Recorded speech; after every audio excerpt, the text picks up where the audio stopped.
me on TV shows, I was getting beaten just before going on those shows. Wow. And he would accuse me of sitting this way because I'm trying to show my parents on TV that I'm beaten. I go, no, I said I was hurting so much and I had to shift my weight because he got to the point where he started beating me beneath my clothes. Now, because you could see in the face that, something's wrong.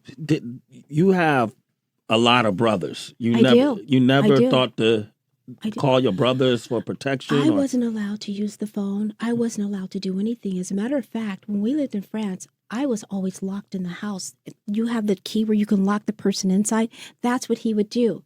But guys, it got to the point where I lost my self-worth. Yeah. I lost everything because he had instilled such fear in me. And he promised me if I didn't do what he said, he promised me he would kill my brother.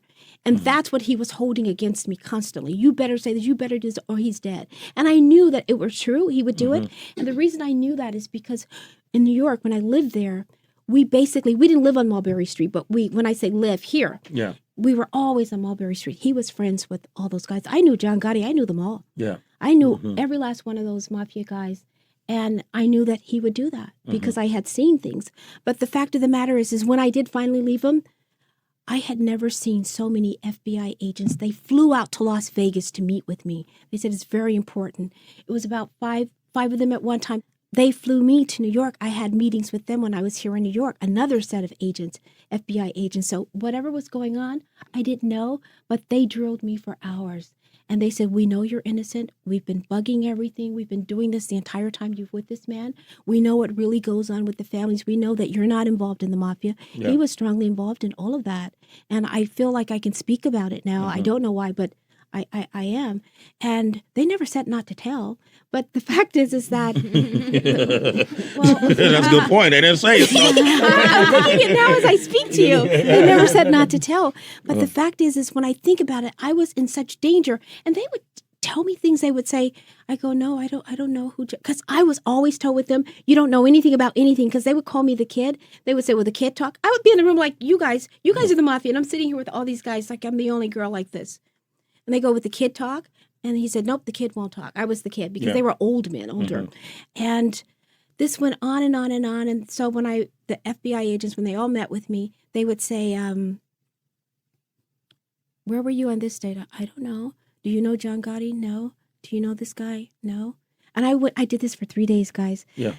The fourth day, they came to me with a stack of pictures, and they go, here you are with John Gotti right here. Here you are with the Gambino, the Lucchese family, the head of all these different people. You said you didn't know them. I said, well, they told me that I didn't know anything about anything, which I really didn't. But they would make me go to that little clubhouse, just go over there with them. They would have somebody walk me there where they did serious talk.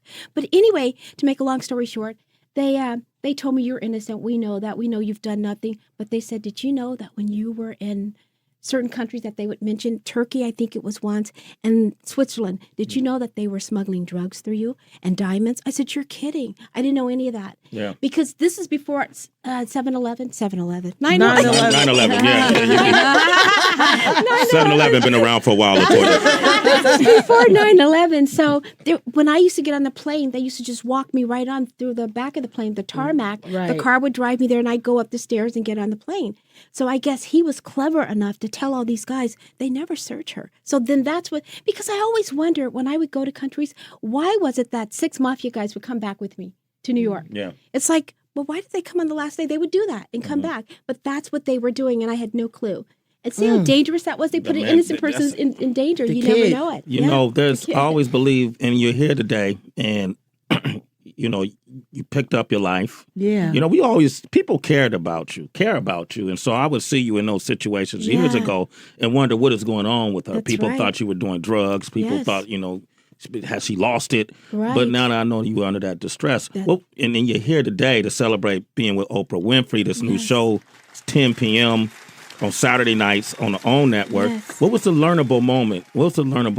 Moment of all that experience? Of all of that went on. First of all, I should say to you that when I left home, I was going to Japan. My mother couldn't take me, so she said, okay, honey, your dad. Joseph couldn't take me, so Joseph asked this man to go. The minute that I got to Japan, he took my passport and says, you're never going back home again.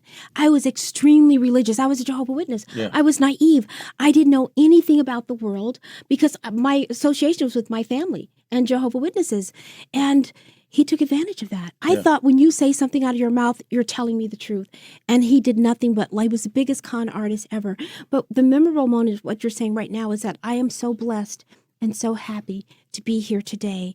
And I say to myself, God did this to me for a reason. Mm-hmm. My mother was so happy when I finally freed myself from him. She says, I have my daughter back. And she would always say, that's not my daughter. Something's wrong. That's not my daughter. But what I say to her, and she said to me, honey, you should hate him and dislike him. That was wrong what he did to you. I said, Mother, I can't. Mm-hmm. And I said, I know it was wrong.